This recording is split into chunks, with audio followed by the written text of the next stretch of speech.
Right, that was quite an interesting video. You know what? It's actually kind of decent.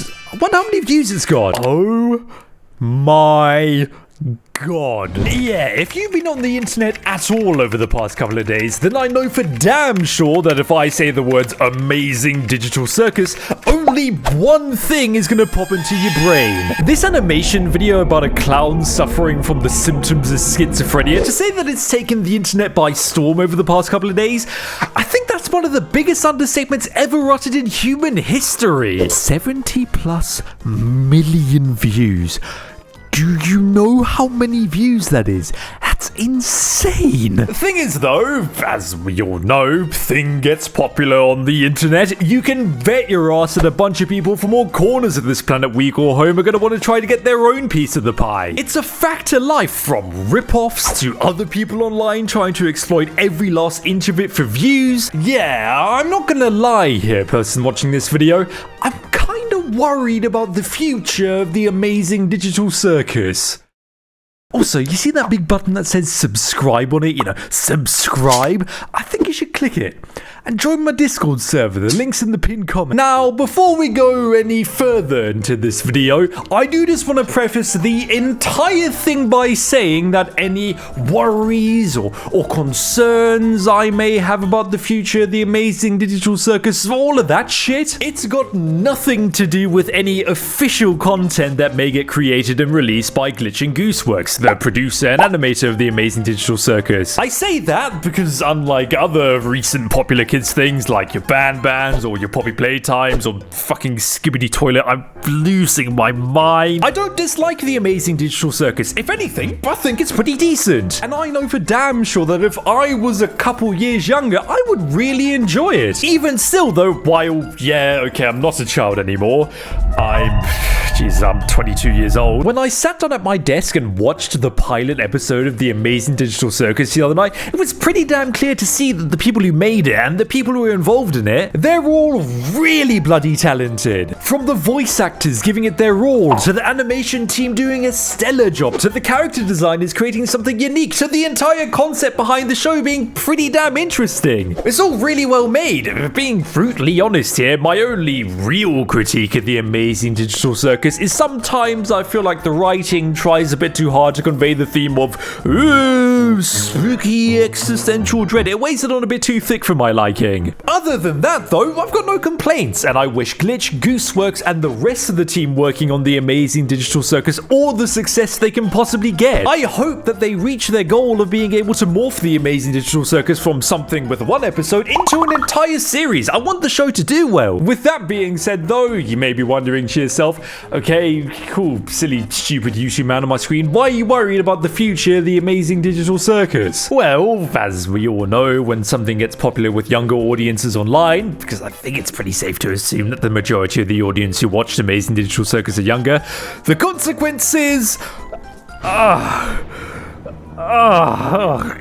God, I can see the LankyBox thumbnails already. Plain and simple, my biggest worry about the future of the amazing digital circus is, thanks to external factors completely out of the control of its developers, the overall public opinion of the amazing digital circus takes an undeserved nosedive. For once, it seems like a thing popular with kids is also pretty solid. But that's rare. In 2023, that's really, really rare. I'm talking shiny Pokemon odds here. So I would hate to see the public opinion towards the show get obliterated. How would it get obliterated though? Well, for starters, when something gets popular with kids online, besides the ordinary person taking notice, do you want to know who else takes notice?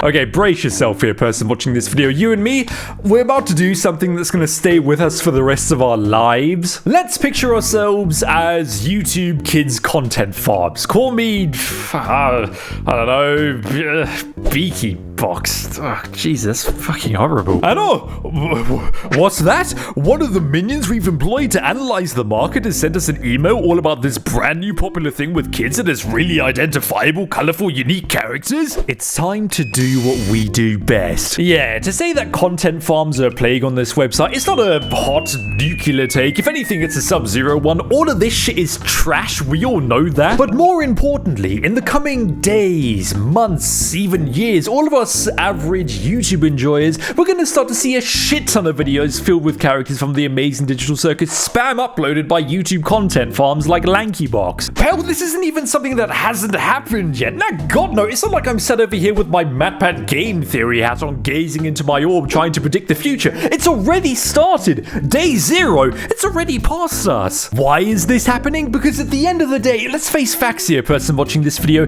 Content farms are exploitatory businesses. And exploitatory businesses, they're gonna do whatever they can to increase the amount of zeros on the end of their profit statements. And this is where I think we need to try to find an answer to a specific question, person watching this video. How do content farms like LankyBox spam uploading videos with certain characters in them affect the public image of the series those characters come from? I think we're all in agreement here that content farms equal bad and cringe and fucking disgusting. But when we see videos like these being spam uploaded by these content farms, the negative connotations we have about them, sure, they're gonna stick in our minds. They may even get worse. I still haven't fully recovered from my how many videos do LankyBox upload in 24 hours social experiment. But these connotations, they're also gonna slowly drift onto the characters involved in these videos. And then further down the line, when we see these characters, we're gonna be reminded about AIDS content farms. We're gonna hear the screaming and the sound effects in our brains. Let's call it the content farm cringe cycle. And as time goes on, this cycle, it just continues and continues and continues and continues, destroying the public image of the character and the series the character is from in the process. And you know what? Combining this cycle with other factors like, I don't know, a game, a specific characters from being bad and unoriginal and boring and shit. Oh my god, all I can say is rest in peace. That's just throwing petrol on the fire. Here's another thing. Imagine for a second that your only exposure with these characters is seeing them in videos like this shit. Ultimate Try Not to Laugh Challenge with Garden of Ban.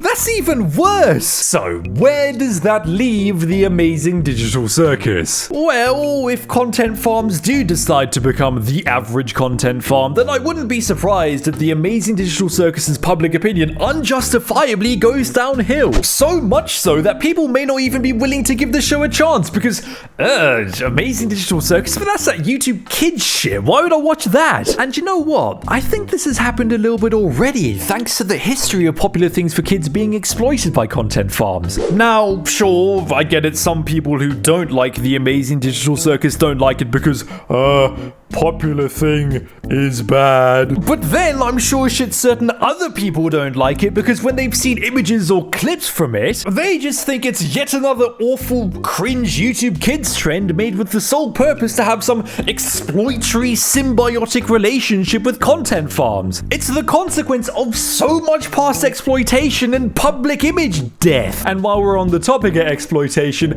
here's another thing that people like to make when they want to exploit something popular. Life. There's Roblox. Within the world of trying to mooch off of something popular for kids, besides content farms like LankyBox committing audio terrorism in their 25 million daily videos, other people will go to different gaming-related platforms, take aspects like characters, music, and locations from the popular thing, and create rip-off games. One of these platforms being Roblox. Now, considering that Roblox is used by millions and millions of children, of course, when something gets popular with kids, overnight, the Great Migration will happen. Obbies, tycoons, RPs. If you want to find games trying to rip off something popular, all you have to do is double click on Roblox and scroll around for 2 nanoseconds. And this is something me and my kittens did the other night. Welcome to the Amazing Digital Circus Obby. An Obby all about the Amazing Digital Circus. Because it has 2 Amazing Digital Circus characters in it. And the words Amazing Digital Circus in the name. And Pomni in the thumbnail picture. That's it.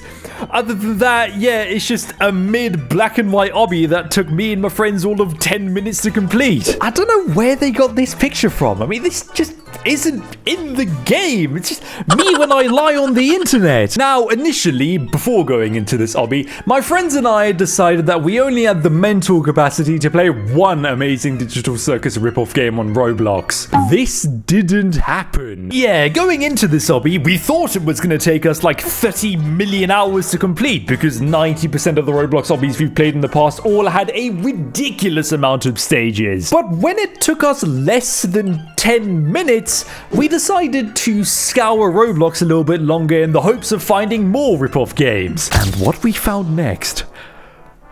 oh my god. I don't even know what this game is meant to be. It says in the name that it's an RP game, but it just isn't. The best way I can hope to describe it is a shitty amalgamation of everything popular on Roblox. Morphs, obbies, Squid Game. But I will give some credit where credit is due. The Amazing Digital Circus RP, it has something in it that I've never seen before. And even now, a few days later, I still don't really know what it is. If I had to take a guess, I reckon that this game, it functions as a server network game hub for a bunch of other games. You see those houses in the distance? If you manage to get over to them using your grapple hook gun or your balloon, whatever, as soon as you enter them, you'll be loaded into another game like Adopt and Raise, a ripoff of that one other stupid popular Roblox game, Adopt Me,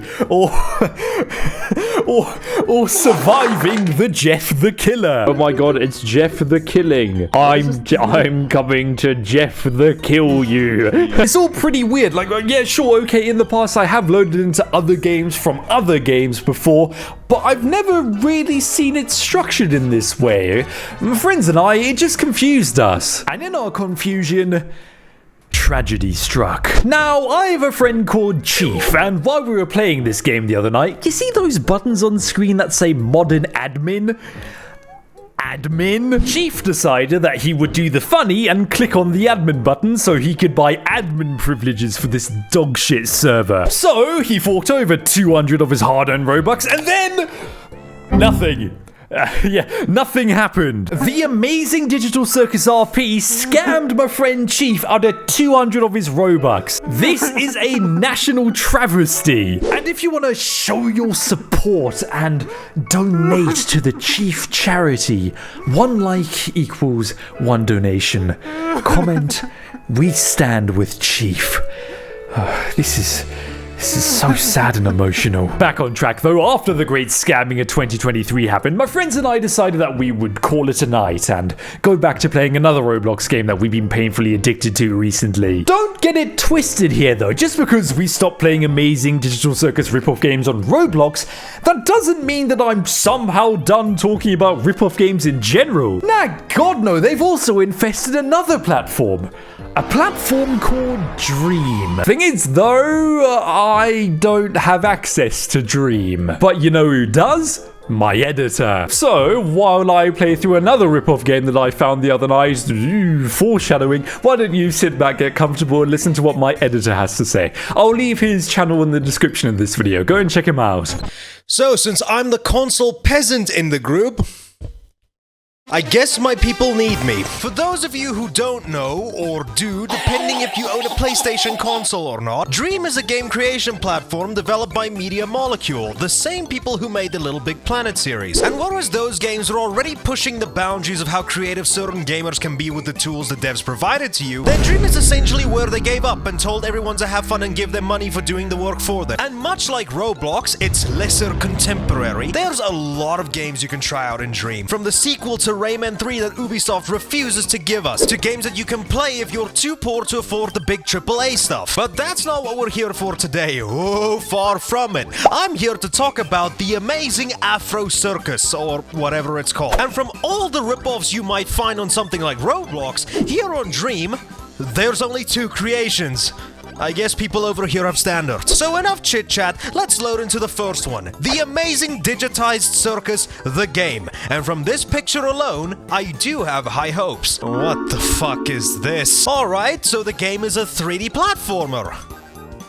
That's it! You control Pompous in a mesh of grass and trees, you can jump, do the ring dash from the Sonic games, crawl for some reason, and you have this electric whip attack, which makes me wonder what kind of game this is actually trying to be. And that's it. I suppose you can also get jump scared by the static 3D model, but if you're gonna be pissing yourself from seeing these things... Yeah, you know, fair enough. But we're not done yet. Here's the other game. The Amazing Nitro Circus, Pomni meets Goofy, Pippo, Rossi...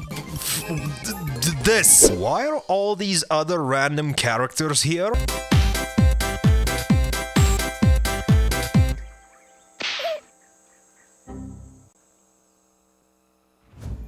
I'm done. Hello.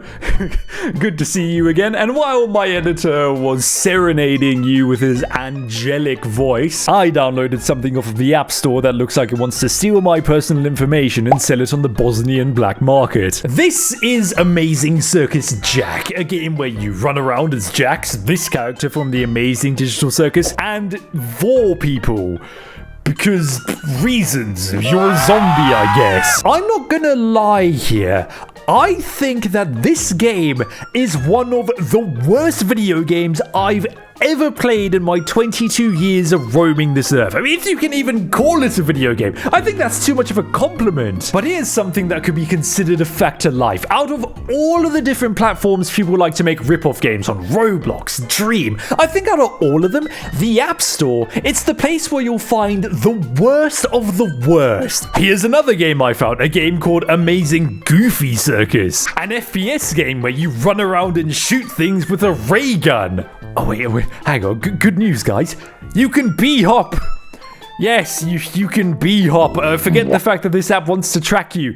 You can record a CSGO bee-hopping montage. In all seriousness, though, if you think it's crazy that so many of these rip-off games exist already, what do you think it's going to look like in a few days or a few weeks or a few months? As time goes on, I'm willing to bet all of my 2 shekels that platforms like Roblox and Dream and the App Store, they're going to be swamped by even more knockoff rip-off games. Obbies, shit like Amazing Circus Jack. It's all terrible. These games are terrible. And it would really suck to see the overall public opinion of the Amazing Digital Circus go downhill thanks to these games, because as more of these really bad rip-off games get released into our world, some people may start to attribute the Amazing Digital Circus to these games. If somebody plays a game like this, they're obviously going to have a really shit experience, so much so that it may even turn them off the whole concept of the Amazing Digital Circus. Once again, they may not be willing to give it a chance or just write it off entirely because,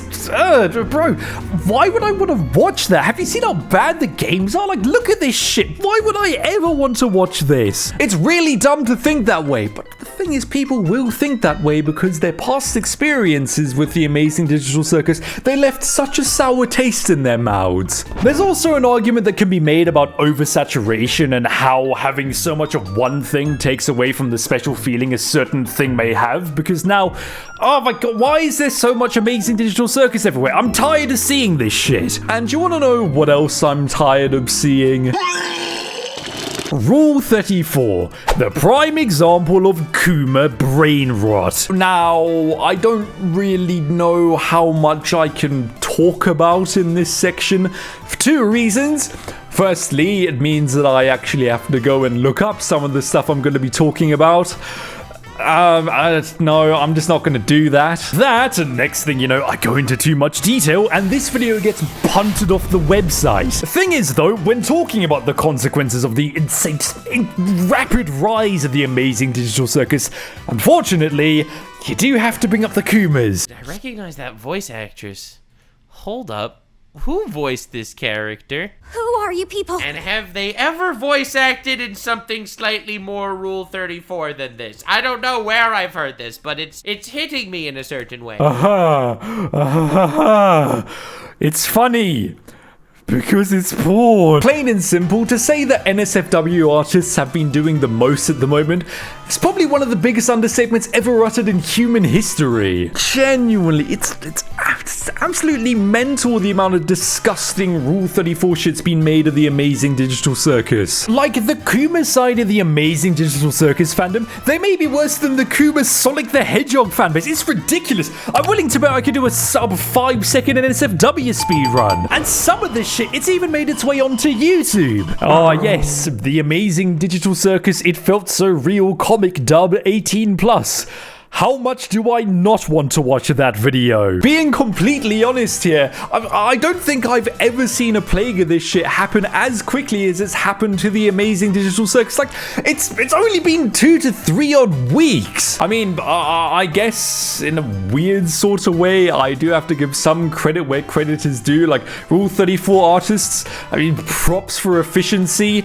But then, on the other hand, like, wouldn't it be better to put this effort into something like a job or something? In all seriousness though, regarding this disgusting sea of Rule 34, I've heard people bring up quite an interesting argument about how this can affect children, because as I spoke about earlier, the majority of the Amazing Digital Circus's audience, they're kids, and when kids like something, they'll obviously look up something about it online. So there's little Timmy looking up, I don't know, Pomni lore. They click on Google Images and, what's that?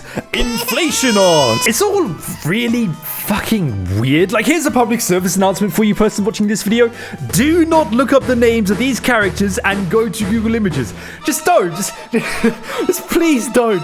Just save yourself. However, you and me, let's shift back to the golden question. How can this type of stuff negatively affect the overall public opinion surrounding the Amazing Digital Circus? Well, for starters, besides the previously mentioned argument really not being good for public image points, it doesn't take a mega mind, big brain, Dr. Nefario genius to realize that having a lot of art, big quotation marks, art made of the characters can tarnish the reputation of a series, because wherever you look, you'll stumble across some weird Kuma brain rot type shit, leading to the entire community unjustifiably being labeled as degens. Bro, I'm just looking for pictures to put in my thumbnail. I don't want to see this shit. Just honestly, just go outside. Please, just touch some grass, my brother. That, and since there's so much Rule 34 to the characters, the number of which will increase as more time passes, people may start to associate the Amazing Digital Circus with this art and undeservedly reflect all of their frustration or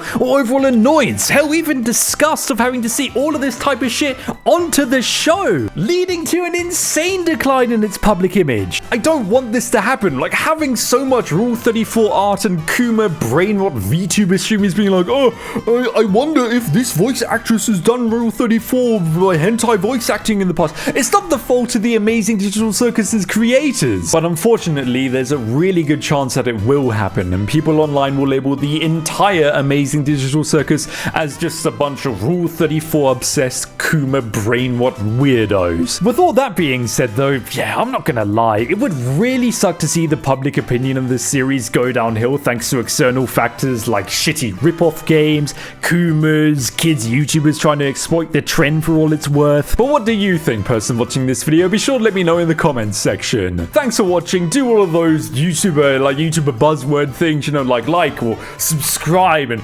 comment and bell notification buzzwords. Do the buzzwords. I'm gonna go back to raging at a Roblox game. Number 15. Subscribe to the Beak. If you don't, you will suffer a severe case of cringe, and you are taking part in bozo behavior. Thanks for watching.